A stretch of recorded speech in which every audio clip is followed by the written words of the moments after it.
Musibye mutya mikwano abali ku Liz 256 atuze ne ka story akalala aka nazina mukwano gwa sister gwange part 1 gye tutandise nayo akabakulu bokka bwoba oli under 18 mukwano va kweno channel kale tutandise mwana mulenzi agamba nti sister wange yali talina mukozi ng'ate alina akaana akato ak'emyezi nansaba nje muyambeko nga bwe banoonya omukozi mu butuufu nagenda okulaba ennaku zigenderedde ng'emirimu nze njikola naye of course nga nkolako ebyamakulu ebisigadde nga sibikola nga tebaleeta mukozi awo bwe kyaklikinga nekindaga nti mu butuufu baali tebanoonya mukozi baali bamatidde emirimu gyange gyenkola era nze ne muwala wange agamba baby wa sister we kubanga era abamuwala we bondi yabeera so strong ng'era ebiseera ebisinga omwana ono agaana bazadde be ng'ayagala ye era yafaayo nga nnyo ku baby ono kubanga omwana naye yamulaga nti amwagala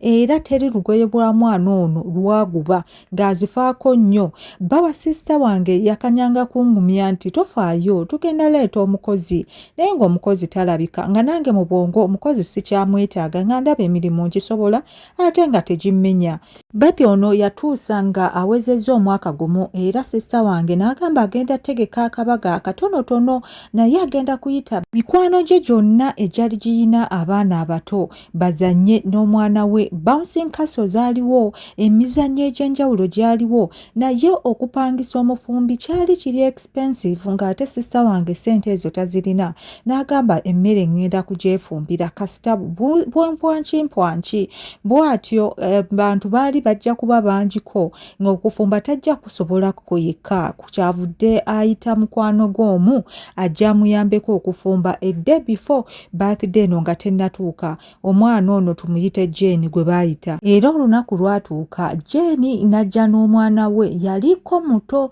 ku baby wa sister wange ono omwana ye yalina emyezi nga 8 bwe baatuuka bwe bati of course nembe welcominga bulungi ne mugamba mpa omwana mukuyambeko Jane n'agamba ono omwana bannange agaana era ajja kaaba naye kyamusurprisinga nnyo nga mwana mukutte monnange nga takaaba ng'ate ansanyukidde nze nasikola kimu kyakuzanyisa mwana nga mugamba buju buju dada nga mwana aseka bannange omwana yanjagala omwana yaseka buli we nagamba buju buju era Jane yatya nnyo n'agamba bannange nze kino kimpadde surprise okulaba ng'omwana wange aseka naawe nga takuganye kale tekisoboka ne mugamba nze munnange Mukama yampa talenti teri mwana ayinza kuŋŋaana bonna ne baseka sister wange bawa sister wange kubanga yaliwo mukwano gwa sister wange ono Jane n'agamba olaba kyakunewunsinza kubanga ono omwana yagaanira ddala okuconnectinga n'omukozi gwe namuleetera kyokka maid ono bwe yalaba ng'omwana amuganye n'awulira obusungu n'amukuba oluyi ko sister wange n'agamba yindako maid yakuba baby w'oluyi Jane n'amugamba nti ye yali alowooza ndi mu kisenge nze namulengera ng'amukuba oluyi sister wange kyaba amugamba lwaki tewamutwala ku poliisi ne bamusiba omuwala n'agamba Jane nno yayogera nti namusonyiwa kye nakola kumugoba bugobi naye singa taata w'omwana wange yaliwo singa oyo omuwala ali mu kkomera bwenjogerera kati ko sister wange n'amubuuza ekitegeeza kati tolina mukozi Jane n'amugamba ye wiiki nnamba siina mukozi kyokka ssente bwe ziri naye abakozi tebalabika muvubuka agamba nti bo baali bafuuse ate babbadde n'omwana ono nga bo baseka busesi bwe bazannya naye yadde yali awulira emboozi eno gye baali banyumye eno nga bw'azannya n'omwana omwana wa sister we yo yali yeebase kyokka ndobonaabona ewaka nali naakafuna n'akalimu nga kampa ssente eziwera naye ng'ate sirina gwendekera mwana wange ekirungi nti manager amanyi naye nkiwa bwe naatuukira okgendayo bajja kungoba bugobi kubanga kati nnaku 6 nga sigenda kola omwana ate baawo aliwa sister wange abuuza mukwano gwe ya travelinga tali mu nsi yagenda olunaku lwe nagoba omukozi era wakumalayo emyezi 2 wabula tosobola kukikkiriza nti Mukama yandeetera malayika ya brother wange kubanga sijula. Nangamba nti nkwagala nnyo bro. Nange ne mugamba nkwagala nnyo sister. Ava bba wa sister wange agamba nti bannange nina omukozi gwe nafunye agenda kujja mu nnaku 2. Jenny n'abakirawo emboozi n'agamba mumpe. Kasita mmwe mulina ono omuvubuka adde akola bulungi ate ayagala abaana oyo omukozi mumpe. Ko sister wange n'amubuuza Jenny, ono omukozi omwagala naye tomanyi ne bw'agenda kukola kati oyagala kumulekera mwana wo otya nga tutumwesiga bulungi. Sister wange kyaba abuuza bbaawe, hani kituufu okikakasa nti omukozi agenda kutuuka mu nnaku 2? Baba sister wange kyava amugamba ye agenda kujja. Kati sister wange n'agamba Jenny nti jogerako ne bro wange bw'anakkiriza agenda kuyambeko nga bw'onoonya omukozi. Nze nja kuba wano n'omukozi nga bwe mulaba engeri gy'akola nga sinnaba kutandika mulekera mwana kubanga nze nkyaliko waka. Ko Jenny n'agamba kale weebale nnyo weebalire ddala ngenda kwogera naye. Bannange Jenny nga musanyufu bitya. Nali ndi mu kuzannya ne mutabani we naye nga bwe neetegereza Jenny ono kaali kawala kato nga kalabika bulungi nga olabira ddala tekasana na kuba na mwana kale kakazaala kakyali kato. Naye ko ne sister wange balabika baali ba mikwano nnyo kubanga bejjukanyanga ennaku z'oku ssomero ne baseka. Kati ekiro baali balina okutandika okufumba. Baatandika ogw'okufumba nga nze eno ndi kuzannya na bebi naye ate yatuuka n'akaaba. Ko maama we n'agamba bambi alabika ayagala kwebaka mumpe muyonse. N'anaaba engalo n'ajja n'atuula kumpi nange ne mukwasa bebi we. Dokasi kyonna kye yali ayagala kyali kikulu naye anyway labika yali tabirinako naye nze bwali buseegu bwe nali nina obuyitirivu. Yajjayo ebbeere eryeru bannange nga liri shaapu n'ayonsa omwana naye amaaso gange gaali tegayinza kuva ku bbeere. Omwana ono yali muto kubanga n'ebbeere lyakiraga nti bambi muto. Ebiseera ebisinga kiba kizibu nnyo okwetegereza nnyo ebbeere ly'omukazi ayonsa naye nze nalyetegereza tekwaliko kasipooti konna kaddugavu ate lyali terigudde ng'abakyala abalala. Nze nali sisobola kulekeraawo okutunuulira mabeere era nayimuka ne ngenda eri ruumu yange gy'eri nampita erinnya n'angamba jangu omuntwalireko yeebake. Ndi shuwa alabika enjala ebadde temuluma naye yamanyira okwebakira ku bbeere. Era bwe ntyo nakomawo ne ntuula wa bwe nabadde. Kinge ono nnyambangako bambi ate ndaba mukwataganye n'ono omwana wange. Nja kirowoozaako neeyogeza nno nga ndaga nti ndi munyiivu y'okuteekawo kasho naye nga mu mutima nali nkyagala. Naawe Kingi nsaba busabi olabika onyiize. Ne mugamba nja kirowoozaako leeta omwana mutwale yeebake ekitegeeza onyiize bannange. Nedda just mpa omwana mutwale. Era n'amumpa naye ebbeere lyasigala liri bweru. Ngenda mu maaso nga nkyalyetegereza ndiraba n'andaba nga ntunuulidde ebbeere lye n'akomba omumwa gwe ogwa wansi n'agukuba n'azimirizaako n'eriiso limu. Ndowooza mukitegedde kye njogerako. Simanyi oba kaali kamasu okuŋŋamba nzikirize omuyambeko ewaka. Ye siyinza balimba akantu kaali romantic era siyinza kubalimba akantu kalina engeri gye kantabulamu ako ke yakola. Naye nakwata bebi we ne mutwala mu ruumu yange ne mwebasa ku buliri bwange ne nkomawo mbayambe mu kufumba. Okufumba ko kwagenda bulungi mu maaso era ekintu twakitambuza. Nze nasalanga butungulu, nnyaanya, enkoko kwegamba nga bweri we bakolonka.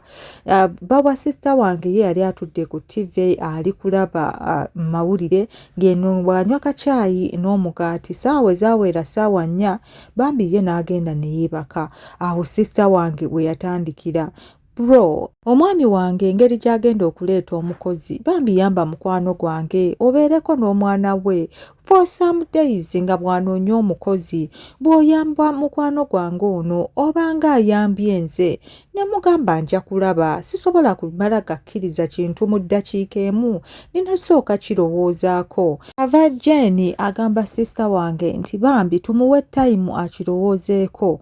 N'angamba naye nyamba okkirize kubanga kati gwe hope yange esembayo. Awo ow'omutima omunafu aba agamba nti bw'oba toyagala tugambe. Naye bambi Jane yali yeetaagira ddala obuyambi.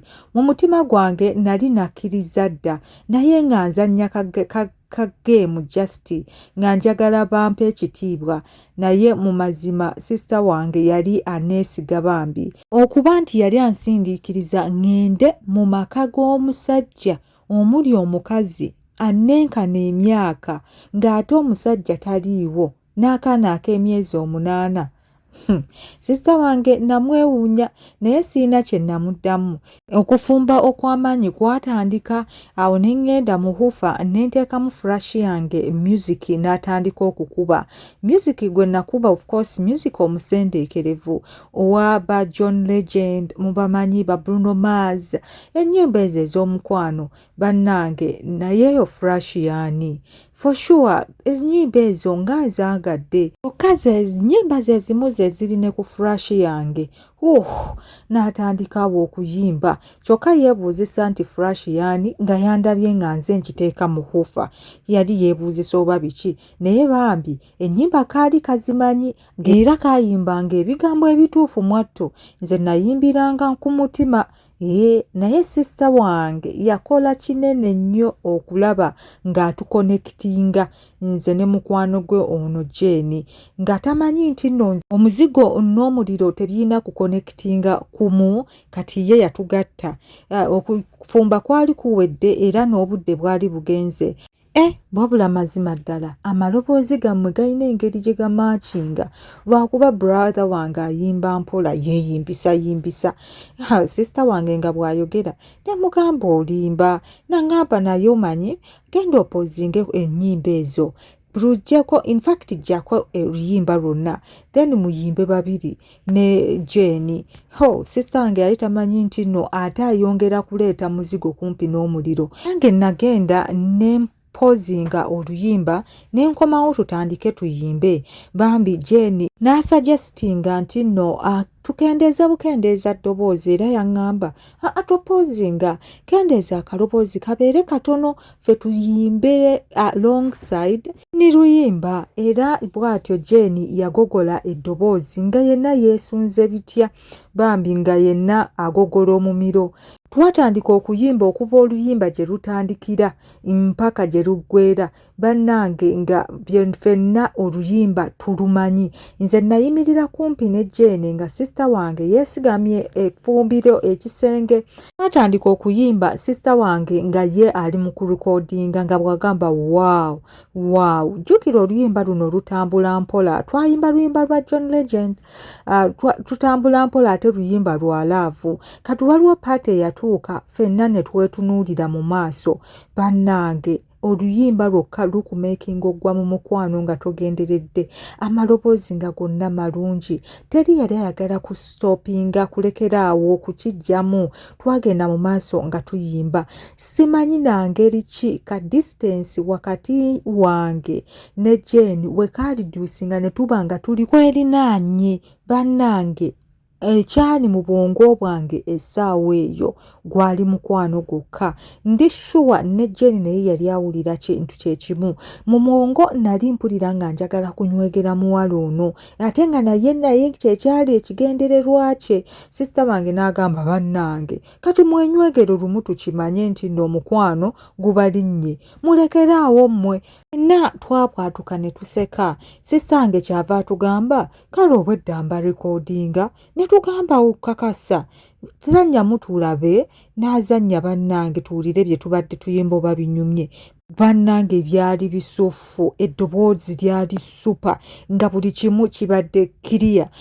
Kyava Jane agamba nti kansindikire nze kannyumidde nkafuula ringing-tone. Nva mbagamba nze akufumba kasita kuwedde, kaŋŋende ndabe kasseri kange, ndabe at least episodes 2 oba 3 then neebake. Kati temulina kye munneetaagisa wano. Ko Jane n'abuuza nti olaba seri ki? Ne mubuulira nti ndi kulaba 24. Naga bannange baagimpaanira, naye sifunanga mbuvumu n'amaanyi gagiraba ne mugamba olinga sister wange kyokka eri wano naye talagala giraba. Mukwano gwa sister wange kyava agamba nti bwe naaba ngenda mujja kumpaako ku series ezo ngende nzirabira ewaka nange mbeere nga ndi nange ku mutindo ne awo nensooka ngenda ne neebekera ku mmere gye baafumbye ne ndeetuulira ku DSTV yange nenseetinga ntandika okulaba ka seri kange nga ndi mu kashooti ne mu kavesiti. Obudde bwe butyo bwali buwungedde nga naakamalayo episode emu ng'ate buli kimu kiwedde. Sister wange yali awoze otulo tumuluma mbu ayagala kati kunaaba kwebaka era bw'atyo yagenda waggulu mu master bedroom okwebaka era omugenyi baamugamba agende yeebake mu girls room era eyo waggulu kwegamba yali opposite ne ruumu yange. Nze nasigala wano nga ndi kulaba kaseeri kange. Sister wange n'anjijukiza nti ojjukira okuggalawo bulungi oluggi n'amataala oggaggyako. Nze nali nsuubira nti Jane ajja kgenda mu ruumu yange aggyeyo mutabani we era kafirimu bwe kaggwa ne switchinga off amataala ngende neebake. Ngenda okutuuka mu ruumu yange oteekako ettaala amaaso nga ngakuba ku mutabani wa Jane. Omutima gwankuba ne ngamba ndowooza yeesiga mutabani we nti tajja zuukuka mu kiro ate engeri gye baamugambye nti nasulanga ne muwala wa sister wange ne bukeesa alabika naye yalowooza nti ne kino kigenda kuba bwe kityo. Ne ngamba tewali buzibu ate jjukira nze namanyiira okusula nga ndi bute era bwe ntyo najjako kishooti kyange ne njijamu ne vesti yange nengwa mu buliri ne neebaka ate nze n'oluggi lwange bulijjo nduleka luggule. Sister wange ne bbaawe engeri gye baali bamanye embeera zange nsula bwereere oluggi luggule tebeetenkeranga kujjanga mu kisenge kyange. Bannange otulo twali tutandise okuntwala ngenda okuwulira ng'oluggi lweggula bannange nga ye Jane ng'azze kukima mwana we ne ngamba mu ddoboozi ery'empolampola saabukula ne ngamba ani oyo. Kyava ngamba nti omwana yeebase bulungi kyokka mbadde mwerabidde ne mugamba nti no kale it's okay kubanga nawulira nga Jane okumpi n'ekitanda ne mugamba teekako ettaala nkuweereza omwana. Kyava ngamba nti nedda neekyusizza si gwe mbadde nkimye. Nali neebase nga neebisse essuuka yokka kubanga ekiro ekyo nali mpulira ebbugumu nga mpulira blanket tejja kunkolera. Omwana ye nali mubisse bulungi era yajja n'atuula ku buliri bwange.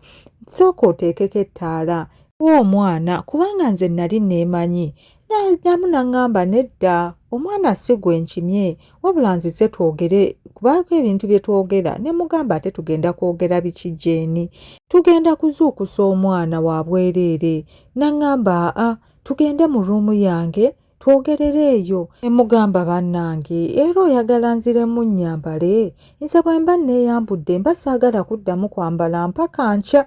Naŋŋamba nedda funa ky'oweebikka just ne bw'otayambala tetugenda kwogera bingi. Era ekiroboozi kyange eky'amaanyi kyazuukusa omwana n'atandika okukaaba bw'atyo n'ayisa omukono gwe n'ankwatako naye yali akimanyi nti omwana yasemba ku kisenge.